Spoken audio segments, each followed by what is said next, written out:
Olá amigos, amiguinhas, mais uma vez a nossa aula do Livro dos Médiuns. Vamos pedir a permissão e a proteção do nosso Mestre Jesus, dos nossos guias, dos nossos protetores, a corrente da fraternidade que dirige o trabalho da nossa casa, estejam conosco nos ajudando, nos intuindo, para que a gente possa entender essa lição de hoje.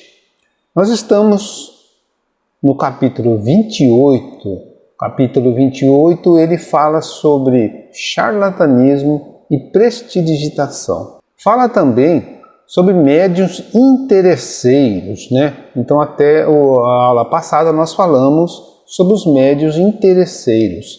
Nessa aula de hoje vamos falar sobre fraudes espíritas.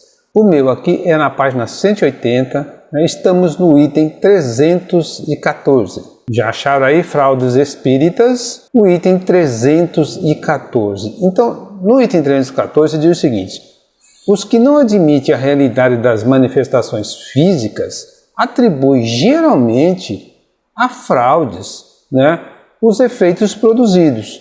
Então, normalmente as pessoas, né, que não aceitam aí os efeitos físicos, né, eles dizem que é fraude. Então a gente precisa tomar cuidado com isso. Partem do princípio de que os prestidigitadores hábeis fazem coisas que parecem prodígios, quando não conhecem os seus truques. Daí concluem que os médiuns são apenas escamoteadores. Então, escamoteadores, né, que escondem, que fazem truques também, né, quase a mesma coisa de prestidigitação, né? Então as pessoas, né, eles não conhecem os efeitos mediúnicos e acham que o médium está usando de truques, né? Já refutamos esse argumento ou essa opinião, particularmente nos artigos sobre o Sr. Home e nos números da Revista Espírita de janeiro e fevereiro de 1858. Diremos, pois, somente algumas palavras antes de tratar de assunto mais sério. Então o Sr. Home, aí na Revista Espírita, né, era um médium de efeitos físicos, né, tanto ele quanto, né, a irmã. Ele tinha uma irmã de 11 anos, uma menina de 11 aninhos, que produzia efeitos físicos. Só que esse Sr. Home conta lá na Revista Espírita, ele não aceitava nenhuma paga, né? Não aceitava patrocinadores, que naquele tempo existia, né, aquelas pessoas que gostavam dessas coisas e acabavam patrocinando. Então ele não queria nada disso. Daí conclui-se que era um médium sério. Há uma consideração que não escapará a quem refletir um pouco. Existe, sem dúvida, prestidigitadores de prodigiosa habilidade, mas são raros.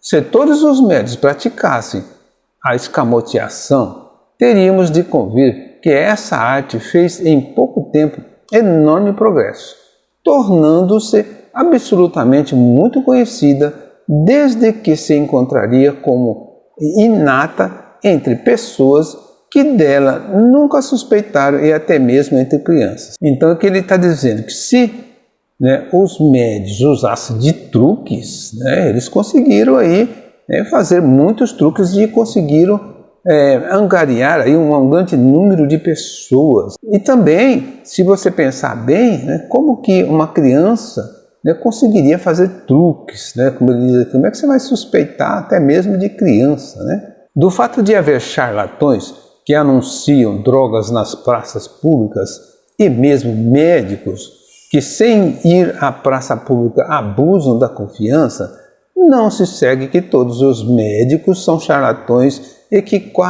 a classe médica tenha perdido a consideração que desfruta. Se a pessoa faz alguma coisa de ruim ou alguma coisa de mal, não é a classe toda, a gente não tem que generalizar, né? Então, como ele fala do médico aqui, não são todos os médicos que fazem coisa errada. Do fato de haver pessoas que vendem tinturas por vinho, não se segue que todos os vendedores de vinho sejam falsificadores e não exista vinho puro. Abusa-se de tudo, mesmo das coisas mais respeitáveis, e pode-se dizer que há também o gênio da fraude. Então ele diz, né, que também tem o espírito, né, que gosta de fraudar as coisas, de fazer coisa errada.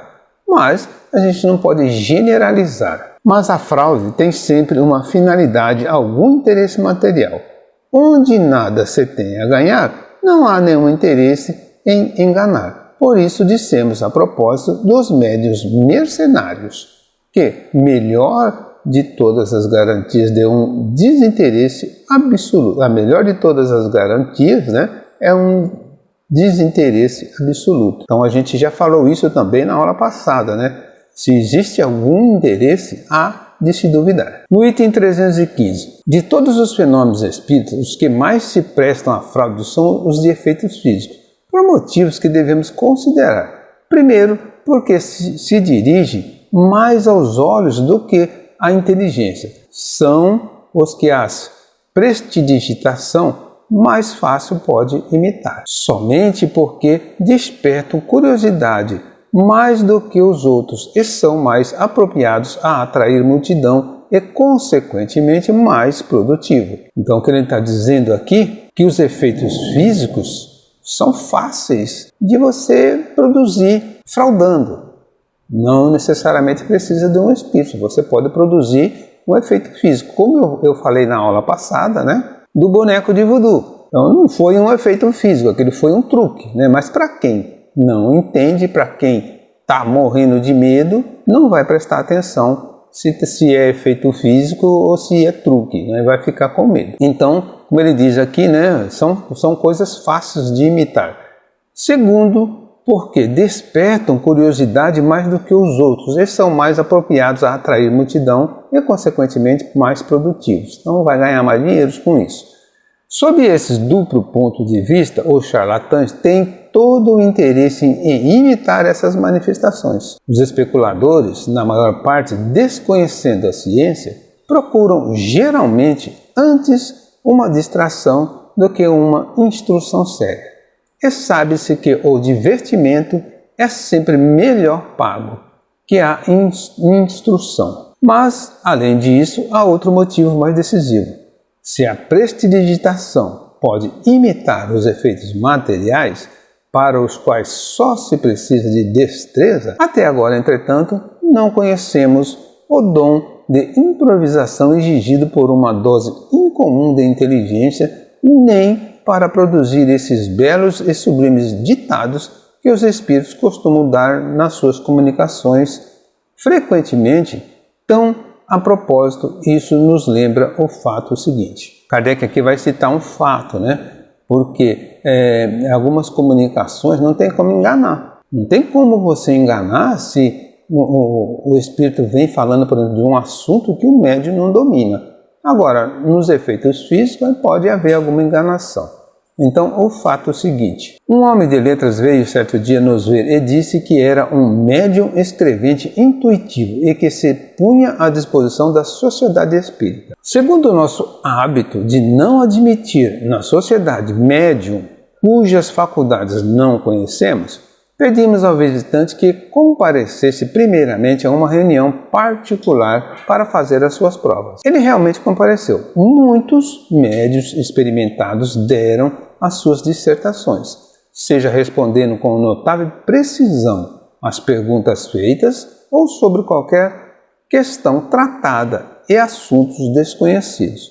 Chegando a vez do visitante, ele escreveu algumas palavras sem significação, disse estar mal disposto nesse dia e depois nunca mais ouvimos. Achou sem dúvida que o papel de médium de efeitos inteligentes era mais difícil de representar do que pensava. Então, na verdade, era um falso médium, né, que quis dar uma psicografia ou falar alguma coisa nesse sentido. Só que quando ele chegou na reunião, ele viu que não era bem assim, a coisa era mais complicada e mais séria. Então, ele sumiu. Na nossa casa, né, em São Vicente, que a gente trabalha, também tivemos um médium que de repente apareceu na casa, se apresentando como isso, como aquilo, como aquele outro. Quando se pediu aí uma prova, ou quando se colocou realmente ele no trabalho, ele não apresentou nada daquilo que ele dizia ser, não conseguiu fazer nada daquilo, não conseguiu dar uma comunicação, não conseguiu fazer uma psicografia. Então,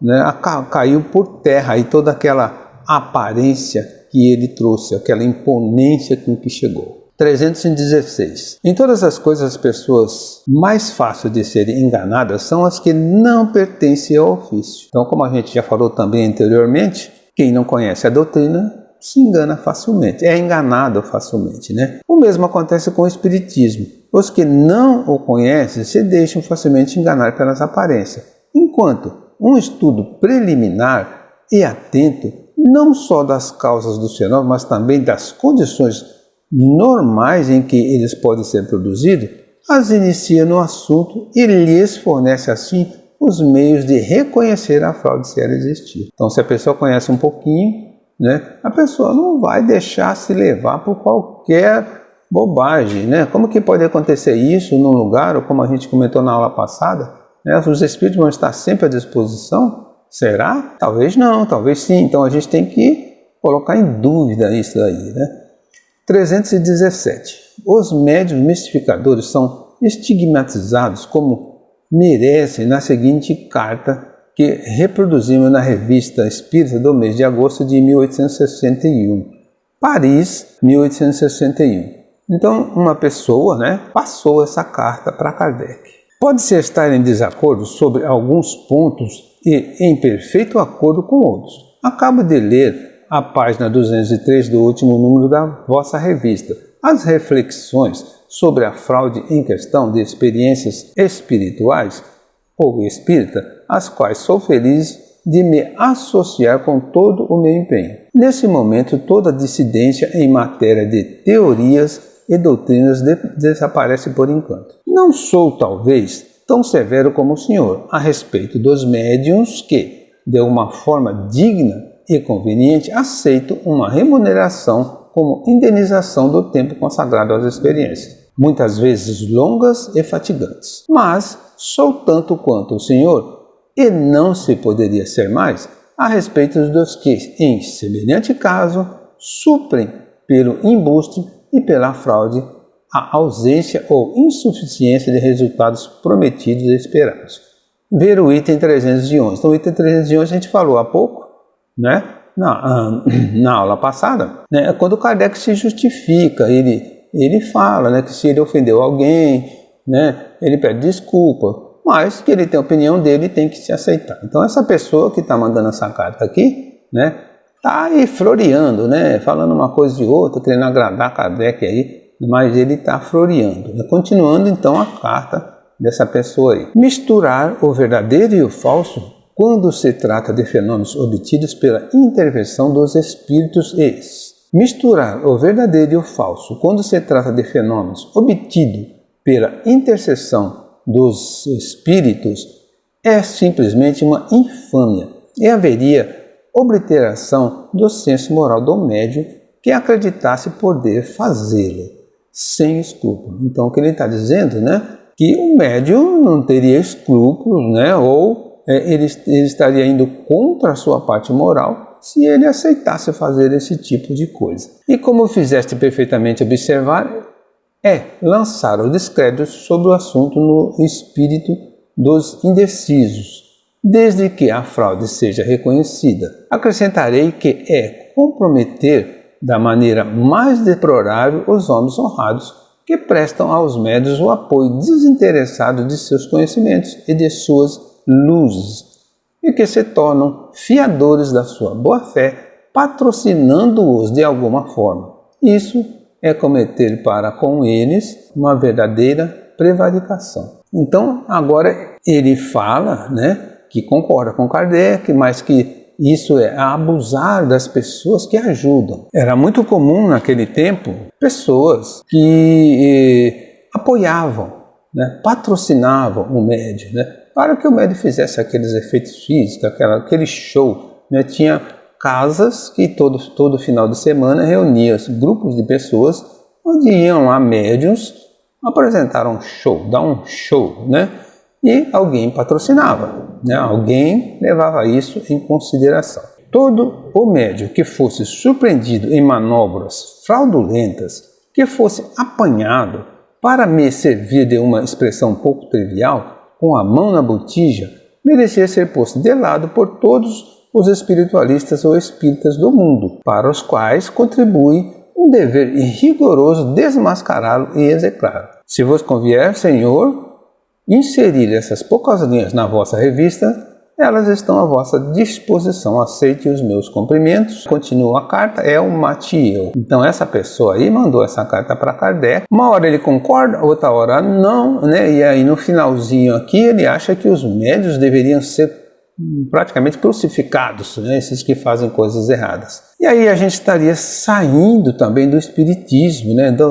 Do caminho certo do espiritismo, porque não é crucificar ninguém. Se a pessoa quer fazer o dele, a gente orienta, né? O Kardec está dando aqui a orientação dele.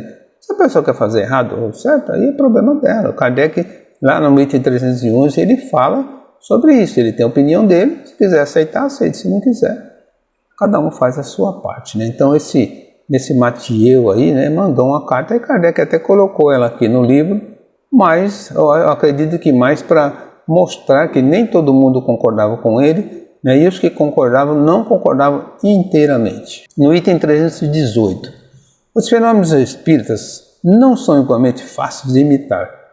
Há alguns que desafiam evidentemente toda a habilidade da prestidigitação.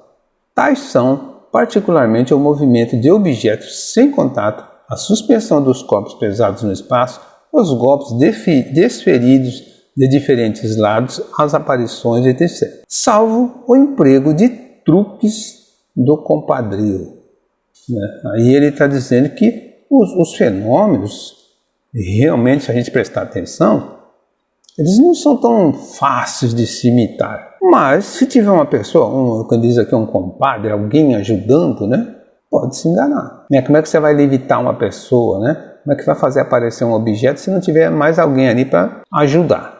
Então, isso também, né, é fácil de enganar. Gente, vocês estão ouvindo os barulhos aí? É trovão, é chuva, tá? Tá chovendo aqui nesse momento. Por isso dissemos que em tal caso é necessário observar atentamente as circunstâncias e sobretudo levar em conta o caráter e a posição das pessoas, bem como o objeto e o interesse que elas pudessem ter em enganar. Então, quer dizer, se tem algum interesse em enganar, a gente tem que prestar atenção. Esse, né, o melhor de todos os controles, porque é de tais circunstâncias que decorrem todos os motivos de suspeita. Pensamos, pois, que é necessário, em princípio, desconfiar de quem quer que faça desses fenômenos um espetáculo ou objeto de curiosidade e divertimento, ou que pretenda produzi-los à vontade, da maneira exigida, segundo já explicamos. Nunca repetiríamos demais que as inteligências ocultas que se manifestam têm a sua suscetibilidade e querem nos provar que têm o seu livre-arbítrio, não submetendo aos nossos caprichos. Então é que ele está dizendo aqui também, né, que os espíritos, eles não se submetem aos nossos caprichos, né? E ele cita aqui o número 38, né? Lá no comecinho do livro, que fala sobre charlatanismo, né? E lá no item 38 ele explica alguns fenômenos que podem ser imitados, algumas coisas que podem ser imitadas. A gente precisa ter cuidado, né, com isso. Basta-nos assinalar alguns subterfúgios empregados ou que se podem enganar em certos casos para premunir contra a fraude os observadores de boa fé. Quanto às pessoas que se obstinam em julgar sem aprofundar a observação, seria tempo perdido procurar dissuadi-la. Então tem gente que gosta de julgar sem ter conhecimento, né?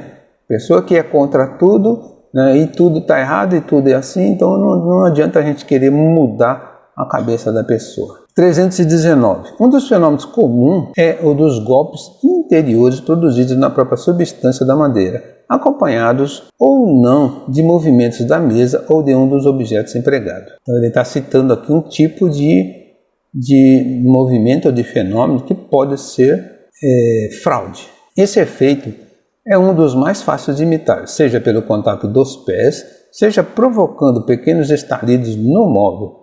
Mas há uma pequena manobra especial que é útil prevenir. Basta colocar as mãos espalmadas sobre a mesa e aproximá-las para que as unhas dos polegares se apoiem fortemente uma contra a outra. Então, por um movimento muscular inteiramente imperceptível, produz-se um atrito que produz um ruído seco, bastante semelhante aos da tipologia interior. Esse ruído repercute na madeira e produz uma completa ilusão. Nada mais fácil do que fazer ouvir tantos golpes quanto sejam pedidos. Um truque de tambor, etc. Responder a certas perguntas por um sim ou por um não, por números ou mesmo por indicação de letras de alfabeto. Então o que ele está dizendo aqui, né, é que o médium que quer enganar, ele coloca as mãos nas mesas assim, encostando as unhas do polegar. Então, sem muito movimento, você consegue bater uma unha na outra e isso, encostado na mesa, produz um som. Como está numa penumbra, como a gente já falou, normalmente isso é feito com pouca luz, a pessoa que está ali assustada vai pensar que tem um espírito batendo ali que está dando aquelas respostas, né? Uma batida para sim, duas batidas para não, né? E aquele barulhinho ali, a pessoa acha que é o espírito que está batendo. Não é. Uma maneira da gente entender isso, para quem conhece, para quem já viu efeitos físicos, o efeito físico, ele bate na mesa, ele bate na parede, ele bate daqui, bate na janela, nunca bate no mesmo lugar. E o som é diferente. Então, cada lugar que bate, bate com som e é diferente. Então aí você vê que é impossível alguém, né, enganar dessa maneira. E quando a mesa se move, também a pessoa com o pé ou com a perna consegue mexer a mesa. Então tem que prestar muita atenção nisso. Continuando aqui. Uma vez prevenida, é muito fácil reconhecer a fraude. Ela não é possível se as mãos estiverem distanciadas. Então, se a pessoa pôs a mão separada, aí você já fica tranquilo que ele não vai fazer barulho com as mãos. As mãos distanciadas uma da outra, e se estiverem assegurando de que nenhum outro contato pode produzir o ruído. Então pode ser alguma outra coisa que produza o ruído. Então a gente tem que prestar atenção também. Os golpes reais apresentam, aliás, isto é característico, ele está dizendo aqui, mudar de lugar, de timbre, mudar de lugar e de timbre à vontade. O que não pode acontecer quando produzido pelas causas que assinalamos, ou outras semelhantes. Assim é que saltam da mesa para se produzir em outro móvel que ninguém toca, nas paredes, no forro, etc. Respondendo, enfim, às questões não previstas. Então isso, né, a gente já comentou, né, que o barulho, né, quando acontece barulho, ele não é sempre no mesmo lugar e o som não é sempre igual, né, e cada hora bate de um lado de uma coisa. Ele pede também para ver o item 41.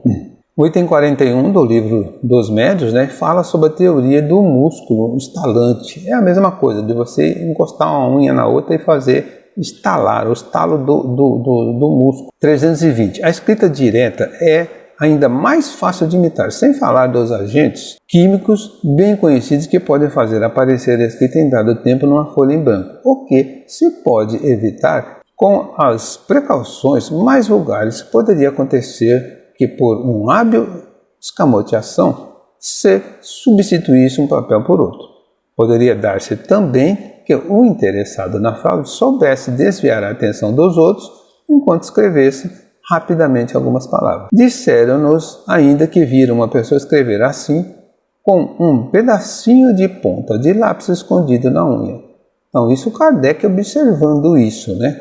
Eu fui testemunha, né, de um caso, né, que você assinava uma folha de sulfite, né? A pessoa dava para você uma folha de sulfite, então você assinava seu nome ali naquela folha em branco.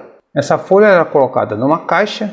Dali a alguns minutos, tirava-se a folha na caixa e tinha uma mensagem e naquele papel que você assinou. Então, nossa, como que isso aconteceu, né? Então, eu me lembro que o papel ele vinha assim com um cheiro de amoníaco ou de álcool, alguma coisa assim, mas era uma caixinha comum, uma coisa bem simples que não tinha como ninguém jogar o produto ali dentro. Provavelmente já tinha, né, alguma coisa química. Conforme fechava a caixa, aquilo funcionava. A gente, se hoje acontecesse isso comigo, lógico que eu iria investigar a caixa, mas, né, naquele tempo a gente não tinha essa ideia. Então, né, você recebia aquela mensagem e a mensagem era uma mensagem boa, né? Como a gente diz hoje, uma carta consoladora. Você ficava satisfeito com aquela mensagem. Pagava-se, né? Como se fosse hoje, por exemplo, pagava-se R$1. Nossa, R$1 não é nada o pagamento, R$1. Mas se você pensar que 500 folhas de sulfite custa R$20 e você vender 500 folhas a R$1, você vai ganhar aí R$480 nessa brincadeira, nessa fraude, nesse charlatanismo, como diz aqui. Um outro caso que também acontece muito, isso acontece nos dias de hoje, alguém fica num determinado ponto e outra pessoa pergunta alguma coisa para você bem baixinho. A pessoa que estava no outro ponto não ouviu. Aí ele vai falar, ele vai perguntar para a pessoa, por exemplo, qual é o nome dessa pessoa que está aqui do meu lado? E a pessoa lá vai dizer, é fulano de tal. Como que a pessoa discute? Será que é transmissão de pensamento, é telepatia, como dizem? Não. Truques, manipulação, né? A pessoa faz movimento com as mãos, ou truques de palavras, pontuação, né? Tipo um código Morse, né? entre as palavras, né? Também já vi fazer isso com animais, com um cachorro. O cachorro põe uma bolacha no chão. Quando eu disser o nome dessa pessoa aqui, você come a bolacha. E quando ele falava vários nomes, quando chegava o nome daquela pessoa, o cachorro comia a bolacha. Truques de manipulação. O homem do realeixo. Os nossos adolescentes de hoje não sabem nem o que é realeixo, né?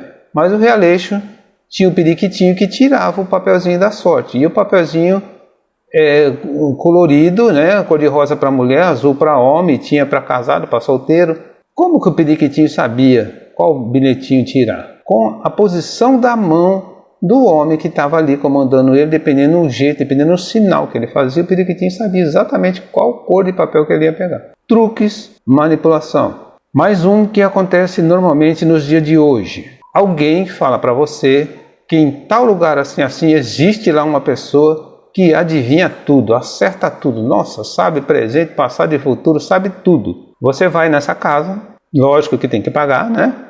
Você vai nessa casa, quando você chega tem alguém na sua frente. É uma fila, então tem uma pessoa na sua frente. Essa pessoa se apresenta como primeira vez, que está com medo, que não sabe o que vai acontecer lá dentro, né? Que veio ali para falar disso, falar daquilo. E nessa conversa você acaba contando tudo o que você foi buscar ali também. Se você tá com alguém, se você está procurando alguém, se você está procurando emprego, se você aconteceu alguma coisa, alguma briga, algum desentendimento, tudo você conta para aquela pessoa que está ali. A pessoa é chamada na sua frente e lá dentro essa pessoa passa a informação. Isso é o que Kardec cita aqui no item anterior de compadrio, ou seja, uma outra pessoa que colabora para falsa, para fraude, né?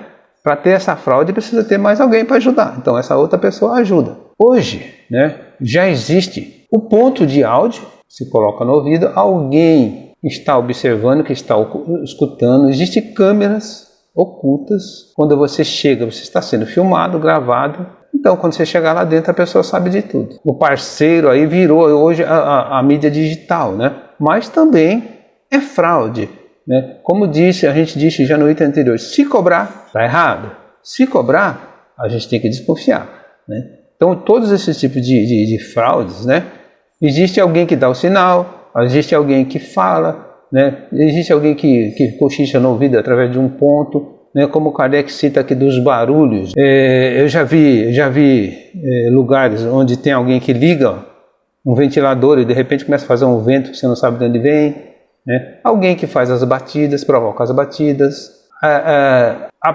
peças ou objetos que aparecem, né? Tem alguém que contribui para fazer isso.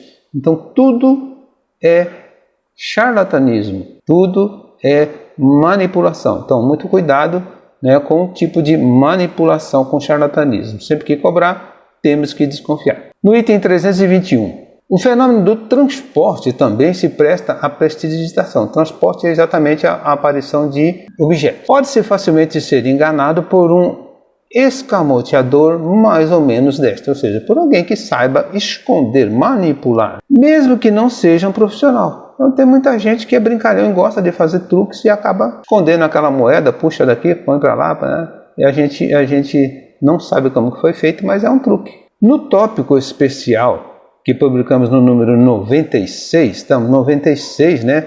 No começo do nosso livro aqui dos médiuns, né?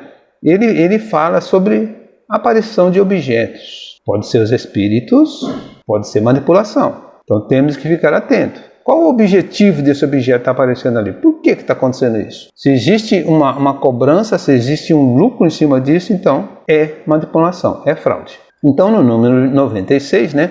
Os espíritos determinaram por si mesmo as condições excepcionais em que ele se pode produzir, sendo lícito concluir-se que a obtenção facultativa é fácil, pode pelo menos ser considerada suspeita, né? Então, quando você obtém muito facilmente, quando a coisa é muito, como diz o outro, dá muito na cara, na vista, né? A gente tem que suspeitar. Os espíritos, né, eles dizem que isso acontece, mas não é tão fácil assim, não é sempre, né? Como a gente já falou, o espírito não está sempre à disposição. Então fica difícil, né, saber, né? Ou melhor, fica mais fácil saber quando você vê que a coisa está sendo muito fácil aí, né? Aí o caso, né, os próprios espíritos vão dizer que vai suspeitar. Então, e a escrita direta está no mesmo caso. A escrita direta é aquela que eu falei também já, né, de alguma coisa já está escrita no papel, ou alguém escondido escrever, né? Então a gente precisa prestar muita atenção nisso. O item 322, no capítulo sobre os médiuns especiais, mencionamos, de acordo com os espíritos, as aptidões mediúnicas comuns e as que são raras. Então quando a gente viu, né, lá no capítulo sobre os médiuns, se não me engano, no capítulo 14, fala sobre vários tipos de mediunidade. Tem médium que tem assim, aquela mediunidade especial, né? Uma coisa assim rara, né? E tem outros que normalmente a gente tem a mediunidade, principalmente hoje em dia é muito comum a mediunidade de psicofonia ou de psicografia. Então, até na nossa casa, por exemplo, a gente dificilmente faz psicografia a pedido. Porque quando você está pedindo uma psicografia, você já está induzindo ao erro. Você já está aí atraindo os espíritos, né, que gostam de mistificar. Então, a gente não pede. Se vier uma psicografia para alguém, ela vem espontânea. Aparece a psicografia, como já aconteceu na nossa casa, com o nome da pessoa para fulano de tal, e a gente tem que sair procurando quem é aquela pessoa até achar. E a pessoa está na casa. Também já aconteceu casos, né, de vir com o nome da pessoa e a gente não achou ninguém. Pode ser fraude ou não, né? Aí fica meio na dúvida, mas não apareceu ninguém. Então aquela mensagem veio para quê? Se não tinha ninguém. Se a pessoa não era da casa, a pessoa não frequenta a casa, para que estava mandando aquela mensagem? Espíritos mistificadores. Então é o que ele diz a esse que dá a escrita direta. No 322, continuando no 322, né? Então os médiuns aí, né, de mediunidade rara, aí já são os de efeitos físicos, né? De cura. Hoje em dia é muito difícil médium de cura, médium de transporte de objetos, como ele diz no item anterior. Isso é raro. Por quê? Porque não tem necessidade. Para que fazer isso? Não tem muita necessidade. O médium de cura ainda tem o seu objetivo. Mas o médium de cura ele também não pode se deixar levar pelo egoísmo e querer cobrar a cura. Como a gente já disse, não se cobra nenhum obrigado. Fez, está feito, não espera agradecimento. É conveniente desconfiar dos médiuns que pretendem possuir essas últimas muito facilmente ou ambicionam dispor de múltiplas faculdades, pretensão muito raramente justificada. Então, como ele diz aqui, a mediunidade rara é uma ou outra pessoa que tem. Quando alguém quer ter isso, então você já tem que desconfiar do médium. Mas peraí, por que o cara está querendo ter uma mediunidade dessa? Para quê?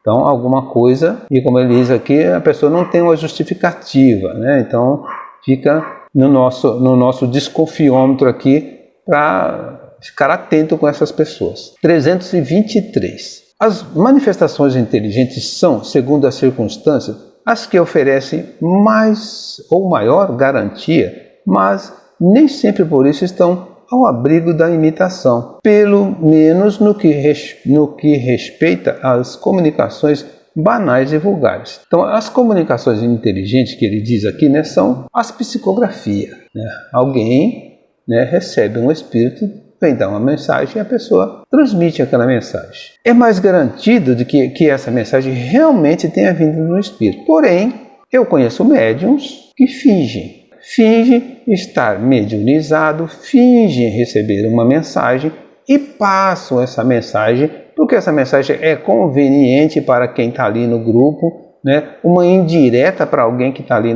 no momento presente, e aí o médium se acha no direito de fingir uma comunicação e passar aquela indireta, né? Então, a gente precisa tomar cuidado. Dificilmente acontece, mas existe. Acredita-se haver mais segurança nos médiuns mecânicos, não somente no tocante à independência das ideias, mas também aos embustes. Então, o médium mecânico normalmente é aquele que ele relaxa, ele não se lembra o que aconteceu, né? Ele passa por um transe, né? E quando termina o transe, ele não lembra o que falou, o que fez, né? Então, aí é um médium mecânico. Tudo que ele passou, toda a mensagem que ele passou foi mecânica. Então, ele não se lembra disso. É mais difícil ter, né, engano por aí. É por essa razão que certas pessoas preferem os intermediários materiais. Intermediários materiais são objetos que podem fazer dar alguma resposta, como aquela do copo, né, ou pancadas, né, ou a mesa de Ouija, que você põe a mão e ela corre nas letras para dar a resposta. Não obstante, trata-se de um engano. A fraude se infiltra por toda parte. Sabemos que com habilidade você pode dirigir à vontade uma cesta ou uma prancheta para escrever, dando-lhe todas as aparências de movimento espontâneo. Então, quer dizer, mesmo aí, existe fraude. A mesa de Ouija, ela tem 3 pontas. Então, você com um dedo só, você não consegue mover ela para o sentido certo. Tem que ter mais 1 ou 2 pessoas segurando ali, né? E essas 2 ou 3 pessoas têm que combinar, né, o sentido que vão mover a pontinha da mesa. Mesmo assim, como diz aqui, existe fraude. Kardec, né, quando começou a estudar isso, ele verificava se tinha algum imã, alguma coisa elétrica, alguém manipulando para acontecer isso. Então, a gente tem que desconfiar de tudo isso, né? Para que o movimento, né, seja realmente espontâneo. O que afasta todas as dúvidas são pensamentos expressos pelo médium, seja ele mecânico, intuitivo, auditivo, falante ou vidente. Há comunicações que de tal maneira extravasam as ideias dos conhecimentos e mesmo do alcance intelectual do médium, que seria necessário abusar estranhamente das hipóteses para lhe atribuir. Então, quando o assunto, né, não é de conhecimento do médium, né, aí a gente pode se preocupar, a gente pode ficar atento ou menos, relaxar na nossa dúvida, né, porque a gente sabe que o médium não tinha conhecimento daquilo. Como que ele conseguiu dar uma mensagem, né, passar uma mensagem de uma coisa que ele não conhece, de uma coisa que ele não tem conhecimento? Então fica mais difícil. Reconhecemos ao charlatanismo uma grande habilidade e fecundos recursos. Então o charlatanismo, eles usam de muita habilidade, de muitos recursos para poder chegar no que chega. Mas não lhes reconhecemos ainda o dom de transmitir saber ao ignorante, nem espírito a quem não o possui. Então aí Kardec está falando, instrução, coisa boa, coisa útil, charlatanismo não vai dar. Ninguém vai montar aí uma araquitana, uma traquitana lá para ensinar de graça, assim, né? Então é meio difícil. Então, quando se tem toda essa habilidade, como ele diz aqui, esses recursos, né, não vai ser para ensinar um ignorante, né? E nem para fazer com que alguma coisa que não tem espírito, como ele diz aqui, seria no caso de uma mesa, de um móvel, de uma coisa, possuir espírito. Então, a pessoa, o charlatanismo não vai conseguir, ele vai ter que inventar isso. Em resumo, repetimos, a melhor garantia está na moralidade reconhecida dos médiuns e na ausência de todas as causas de interesse material ou de amor próprio que pudesse estimular-lhes o exercício das faculdades mediúnicas. Por essas mesmas causas, podem levá-los a simular aquelas que não possuem. Então, às vezes, né, a falta de moral do médium faz com que ele abuse, né? Ou o amor próprio faz com que ele se sinta melhor do que alguém, e comece aí a querer ser reconhecido, ser exaltado, né? Como eu falei na outra parte aí, alguns médios querem até que você se ajoelhe e se faça reverências, o que não está certo. Se é de graça, né? Se recebemos de graça, temos que doar de graça. No meu aqui eu tenho uma nota, a nota número 6, nota de Herculano, e ele diz o seguinte: essas precauções de Kardec, que revelam a sua isenção de ânimo e a sua atitude científica no trato dos fenômenos. Então Kardec ele usava de conhecimento científico para poder analisar isso aí. Têm sido interpretadas de maneira negativa pelos adversários do espiritismo. As pessoas sensatas e os cientistas legítimos, livres de prevenções e preconceitos, reconhecem nessas precauções a prova mais evidente da serenidade das suas pesquisas, como fizeram Richet, Gallet, Zoel e outros no passado, e como fazem agora os parapsicólogos citados nas notas desta edição.